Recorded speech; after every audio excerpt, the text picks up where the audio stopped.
Bearing with me. It is a privilege and an honor to introduce your magician for you this evening.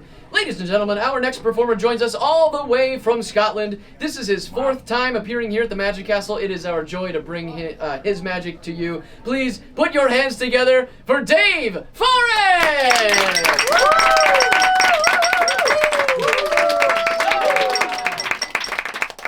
Thank you so much. Here I am. It is I. Let's get the elephant in the room out of the way. I am from Scotland, which supplies me with this charming accent. Yep. But it does mean that half of you right now are sat there thinking, where is this man's translator? But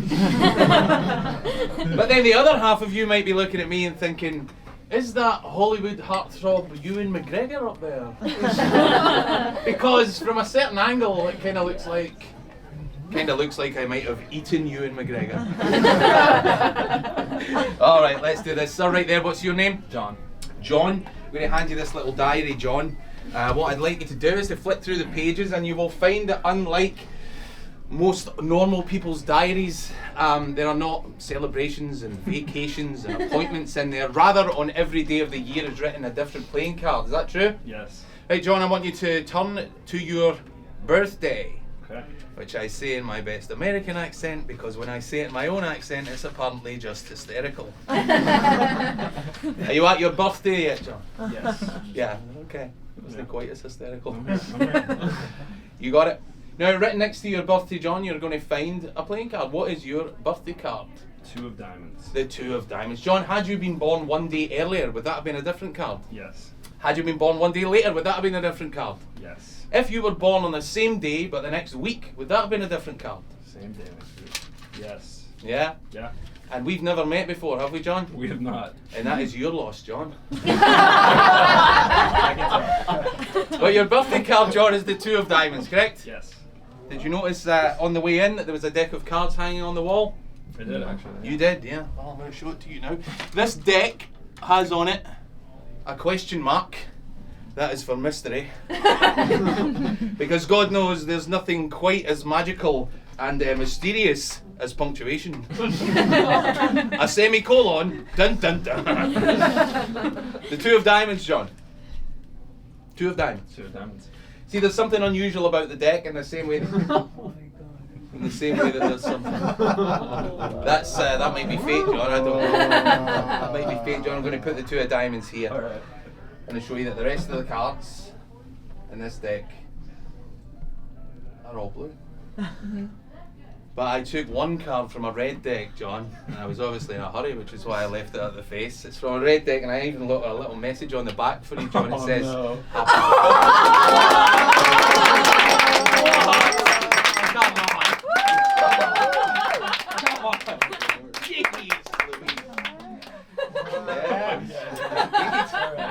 So now you're sat there you're thinking, well, he sounds like an extra from Game of Thrones.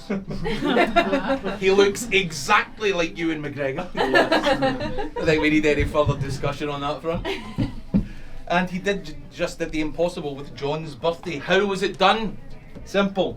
Time travel. You see, all I had to do was wait until I found out that John's card was the two of diamonds, then I jumped back in time, found a red deck, got the two of diamonds, wrote happy birthday, you're nodding, you know all about it. Jump forward, stuck it back in the deck, and what seems like an impressive card trick is nothing more than the simple, controlled manipulation of the fabric of space-time.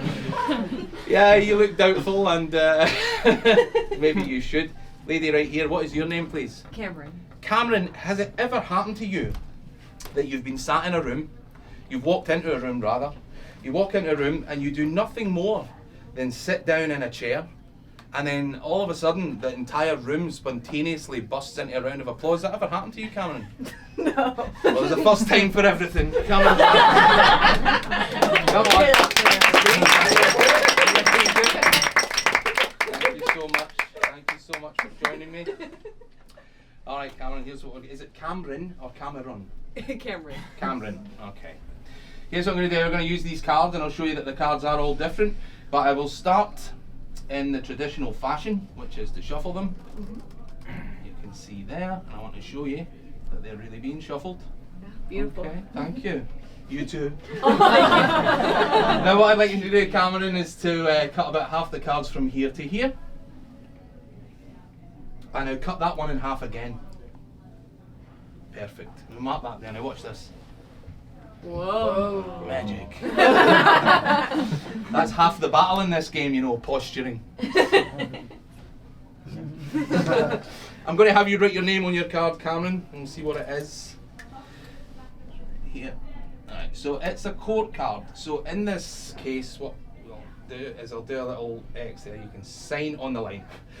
Cameron, if you can write your name in capital letters along that line, you can take your time with it. Don't rush. And while you do that, I'm going to address this lady right here. What's your name, I'm please? Blake.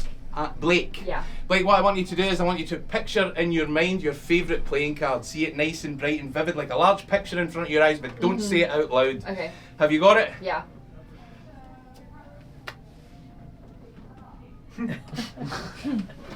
Blake, what card are you just thinking of? 3 of diamonds. No. Okay. One of these days, Blake. One of these days. So here's what we're going to do. Here's what we're going to do. We're going to take Cameron's card and we're going to alter its state as it exists at this moment in time. Cameron, do you know what happens when I do this? Oh, magic. Yep. Well, actually nothing. Nothing happens at the moment, but if I alter this card's state, then maybe we can get something interesting to happen. Like this. And I brought a little bit of technology with me, all the way from, so I don't know if you've seen these, but they're very handy. Well, you get these here. You have these here. Oh, yeah. Well, where I come from, they're new. So there's Cameron's card there, torn asunder. And now I need a card for myself. Lady at the back, could you just call out stop as I run my thumb down the edge, please? Stop. Okay. 9 of diamonds, which is as good a card as any. And what I'm going to do is I'm going to write my name on the 9. Okay, like this. Alright, buckle up, because it's about to get all magical up in here. Okay, Cameron, I need you to place your hand flat down on the 9 for me, thank you. Here we go, it's magic time.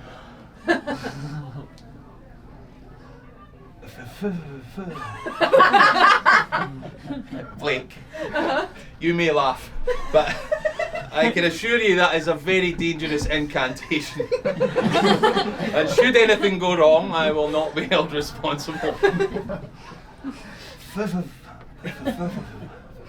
And then a little bit of magic. That one linked. Oh, yeah. Oh. Yeah. Oh, that messed the whole thing up. Now, what looks like a lot of nonsense is actually something quite impressive has just happened, because now you see the opposite is true.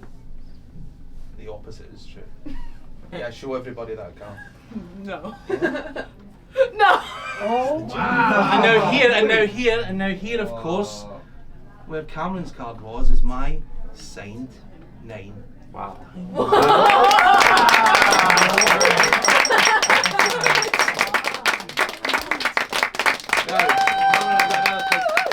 Thank you, whoever that was. Cameron, have you ever heard of the butterfly effect? Mm-hmm. Yeah. For those of you, so basically, because this card's been altered and messed with in time, we can't leave it this way. Basically, the butterfly effect says that if, like, a man falls off a bike in Uzbekistan, then that might result in another man losing his hat in somewhere in Bulgaria. Full disclosure, I don't really understand the butterfly effect. But I do know that we can't have time-altered artifacts lying around willy-nilly. So with that in mind, I'm going to place them inside the card case, and they should be safe in there for now. Now, Cameron, one more question. Have you ever had the occasion to meet a Scottish celebrity? No. Thank you so much, Cameron. Thank Stood you. right here.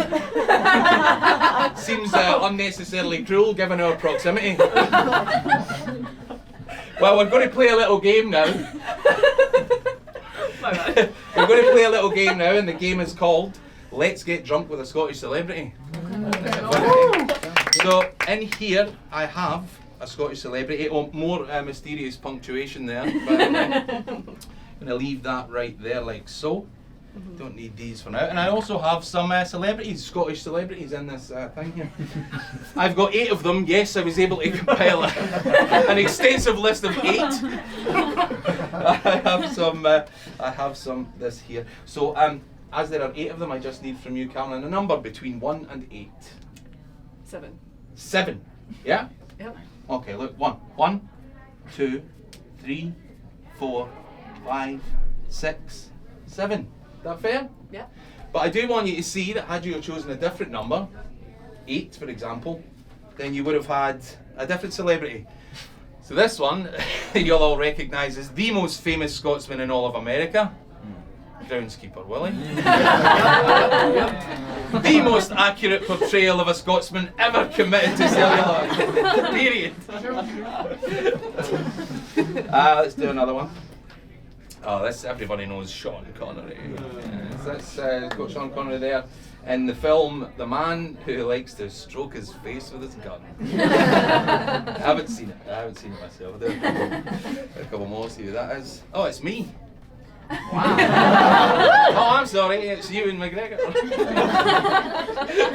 The similarity is so uncanny, I sometimes confuse myself. That's Ewan there with a little beard and a light bulb, and in some film, I don't know what the film is. Never heard of it, whatever it is. I'll do one more.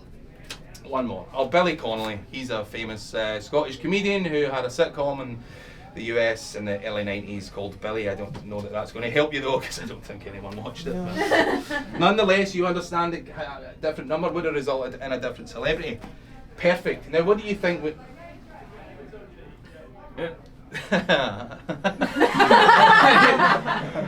I'm glad this one's getting filmed. Right, so we've come a long way in Scotland, but we've yet to master the art of sewing. We're in the same boat. Happened to me too. Could you hold on to it for me, Yeah, Cameron? of course. Thank you very much. Oh, Oh. right now look. Considering that the button was not supposed to come off, I think that was a pretty good save. Now moving on seamlessly. I've got you. What do you think you might drink with a Scottish celebrity, Cameron? You're going to meet a Scottish celebrity. What might you have to drink? Scotch. Yeah. I know. I thought that was an easy question. Yeah. So here I've got some Scotch written down, different ones. This is Loch Lomond. It has Bonnie Banks, and it also has a whiskey named after it. That's actually where I live in Scotland. Knock-and-do. I just like saying that word. So yeah. What are you drinking? I'll have a knock-and-do. Works for me. Glenlivet, the choice of Ron Burgundy. 3 fingers of Glenlivet. Ballantine's is quite a famous one. My grandfather worked at that distillery his whole life. Macallan. Everyone knows Macallan. Yeah. Let's do a few more. Macduff, Dunglass, Ardmore, Longrow, Talisker, Oban, Scapa, Glenor, Bowmore, Coburn, Alderlines, Rosebank. We get the picture. Yes, right? yes. So, let's do this. Let's mix the whiskies. Or blend them, if you will. Now, Cameron, what I needed to do is to reach over here, cut somewhere inside the pack. Okay, now are you happy that that's shuffled cards and that's exactly where you cut? So that's a free choice, right? I had no control over that at all, right? Yeah. So now we got a random celebrity and a random whiskey, and we're good to go. I'm getting quite excited. Because this is actually all based on a true story, something that actually happened to me. I did meet a Scottish celebrity one time and we did drink whiskey together, and what we had to drink is in this bag. I brought a little miniature. Okay. Famous. The famous grouse, that is Yeah, it's called the famous grouse. Has anyone heard of this whiskey? It's a very famous one in Scotland. Yeah, a lot of people drink it. The famous grouse. So let's do it half at a time. If the famous grouse is written on this card, then we're halfway home. Cameron, show them what it says. The famous and it's good news for me because we're halfway home. Now, if the celebrity there matches the celebrity that's in my little frame, Then I get to drink that whiskey, they all get to go crazy. Seems like a fair deal to me. Yeah? Yeah. Let's do it. Want to see who the celebrity is in the frame? Yes. Know who that is? It's Gerard Butler. He is an actor. He's in movies. He kicked a man down a hole. This is Sparta. Oh. There we go. There we go. It's Gerard Butler. So we got this bit right. Halfway correct. Yeah. If Gerard Butler is in that envelope, they go nuts, and I get to drink this whiskey. Show them, Cameron. Gerard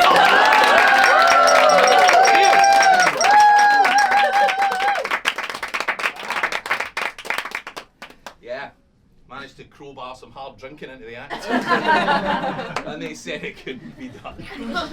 Watch me, guys. So look, I don't know if you're all buying into the whole time travel thing. But you can see how none of these tricks are quite as impressive if, in fact, I can just jump back through time. If I can go back through time, I can make any prediction match anything because I already know what the outcome's going to be. Yep.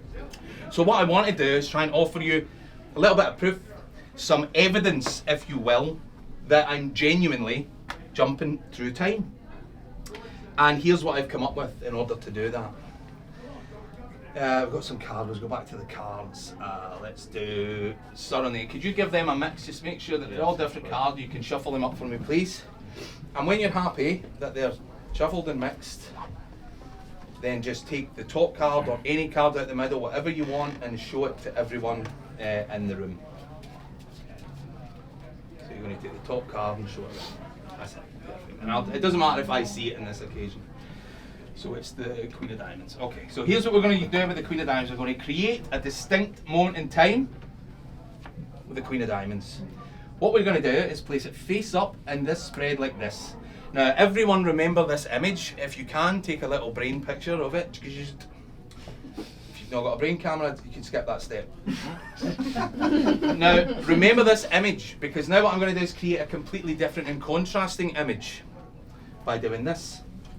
You take the Queen there, and I take these ones, turn them face up, and now I'm going to create a completely different spread on the table.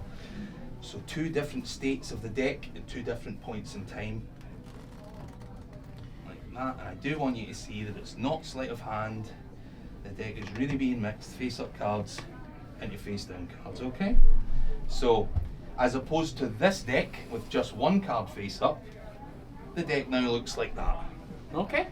And I promise you this, I will not touch the cards again until after I've gone back through time. Now, in order to leave you with some evidence of the time travel, I came up with a novel method of doing that. And it involves this little app here. Right, Cameron, I'll show you what it is. It's this thing. It's a little voice recorder, but it's got a cool feature. So Cameron, could you just say into this, hi, I'm Cameron and I'm at the Magic Castle. Hi, I'm Cameron. Sorry, one moment. Hi, I'm Cameron, and I'm at the Magic Castle. Perfect. And we can play that back. There's a little speaker behind Cameron. Hi, I'm Cameron, and I'm at the Magic Castle. Perfect. So we understand how that works, of course, but this is an interesting feature in that if I press this button, we can hear that in reverse. Well, sorry, I'm at the right now. So, my idea is simply this. If at the moment that I start to move backwards through time and I record what I'm saying at that point, then if we listen to that backwards, the words should come out the right way round. Does everybody follow this? Yeah. Glad somebody does it. Right, here we go. Here we go. Moving backwards through time in 3, 2, 1. Miestne kab nog such view. No. Oost. Earth. Told you it was weird. But if we listen to that backwards, you'll clearly hear, as I started to move backwards through time, that I said 3, 2, 1, we've just gone back in time. 3, 2, 1, we've just gone back in time. Thank you so much. You've no idea how long it took me to learn how to do that. You know what the first thing I did when I went back in time was, Cameron? I went back to this point in time, see? Oh yes, I did. The next thing I did was, I'm a professional, allegedly. I can't be up here guzzling whiskey, so the next time round I didn't drink that bottle.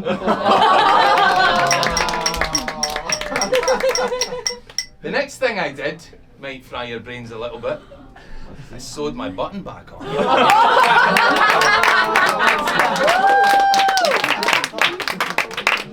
But not content stopping there, I went back a little bit further again. I went back to the point when Cameron had signed her card, but before we destroyed it. Remember, our cards were torn to pieces and left in this case. Yep. If we look in here now, we're going to see just my 9 of diamonds, but it's whole again. Your card, however, Cameron, is gone. See, while I was kicking it in the past, I thought to myself, I'm going to do something a bit special with Cameron's card, so I hid it somewhere in this room before you even came in and sat down. Now, it's not somewhere far flung, it's not under a chair or in my pocket, it's a little bit closer to home. Oh, no. And I believe that when I show you where it is, you're going to believe in time travel. You ready, Cameron? Your card is under here with Gerard Butler.